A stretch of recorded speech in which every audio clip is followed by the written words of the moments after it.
ඒ මල්ලි ඔය සයිඩ් එක පොඩ්ඩක් උස්සලා කපපන්. මල්ලි පොඩ්ඩක් අඩු කරලා කපන්න ලස්සනට ඇති බා.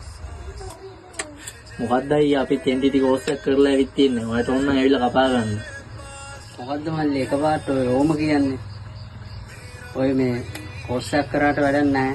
අවුරුදු 3ක එක්ස්පීරියන්ස් එකක් තියෙනවා මට. ඒකෙන් මම එහෙම කිව්වේ මොන එයා කට් එක කොහොමද වෙන්න ඕනේ කියලා මන් දන්නවා. අයියා ඔයා කියන්න ඕනේ නැහැ. මගේ කස්ටමර්ට සලකන්න ඕන විදිය මන් දන්නවා. ඔයා යන්නකො පාඩුවේ. ඒ අයියේ. ඕ මල්ලි. මොකක්ද අයියේ මේ කොණ්ඩේ කපලා තියෙන්නේ? මගේ යාළුවෝ චාටර් කරනවා අයියේ. වරුදු වෙන්න ආවද ඔයා? එනම් මල්ලි යාළුවෝ චාටර් කරන්න නැති විදියට වැඩේ හදලා දෙන්න. එන්න. එහෙනම් මේක හදලා දෙන්න අයියේ. මල්ලි වැඩේ කොහොමද? දැන් අවුලක් නැද්ද? දැන් නම් අවුලක් නෑ අයියේ. thank you. අයියේ. ඔව් මල්ලි. මට තමයි වෙන්නේ අයියා වගේ දෙයක්. ડેટા එක්ස්පීරියන්ස් එක ගොඩක් වැඩගත්. මට තමයි වෙන්නේ අයියේ.